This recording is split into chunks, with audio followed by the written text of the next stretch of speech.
All right, so what is it like dating in your 40s? Like, kind of what's available in regards to, you know, women, say in their 40s, for example, or even 50s. I would describe it as like the clearance rack at Ross during the Christmas shopping season. You know, there's not a lot on that rack that's going to surprise you. There's not a lot of you're going to see on that. Like, how did it make it to clearance? How come no one bought this when it was in the regular part of the store? Usually most things available then kind of makes sense why they're available. Not to say you can't get lucky. Just like you can get lucky on the clearance rack. But, you know, you see a 5X yellow FUBU shirt, you're not surprised it's available still. You know, and so that equivalent on the dating marketplace generally kind of makes sense. And so if you have the status being a guy, whether it's income, fitness, or attractiveness, to date in the 30s or maybe even late 20s, that would likely be more ideal than trying to find wife material in the 40s or 50s that no one else happened to notice or find, you know, for 20 or 30 years.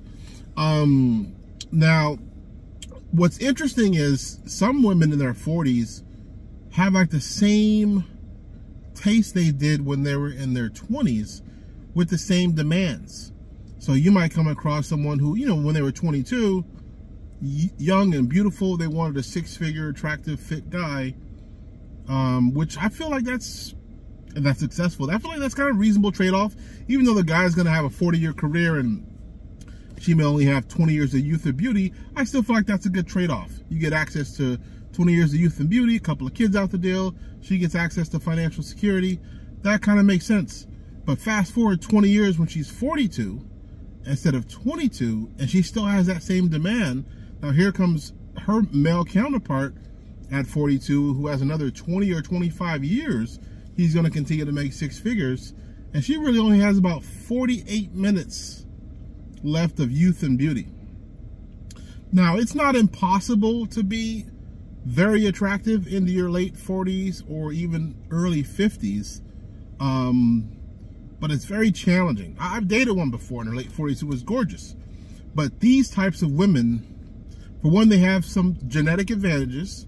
Two, they approach beauty like a professional athlete approaches their sport.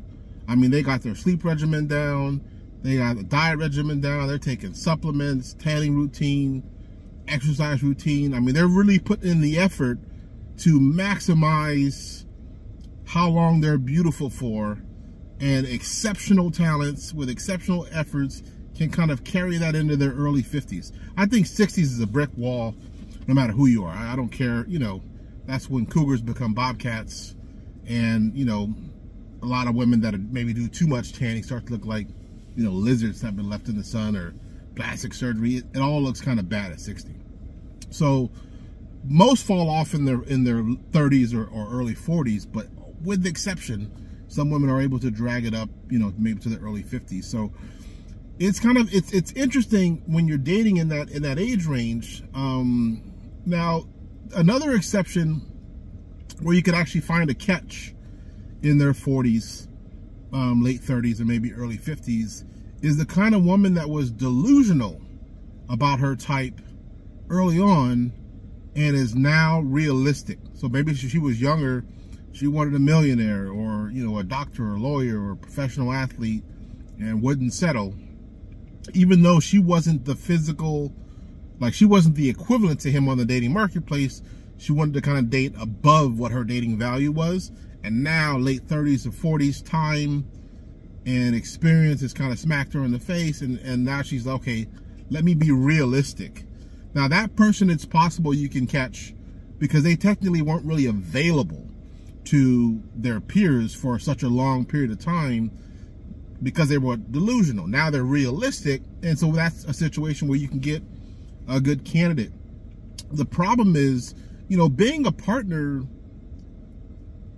for men and women, there's skill involved. And so you can get rusty. Like if you haven't had a boyfriend in 15 years, or a guy who hasn't had a girlfriend in 15 years, you're rusty as a result to like having a companion.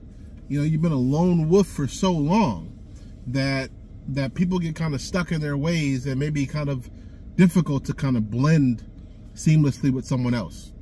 So dating in your 40s, if you can avoid it, avoid it. You know, if you're still single though and you're in your 40s, be very careful at dating people your own age, just because, you know, it's slim pickings out there. And if you have the dating status, probably going 30s or maybe even late 20s would be ideal. All right, so next time, be different.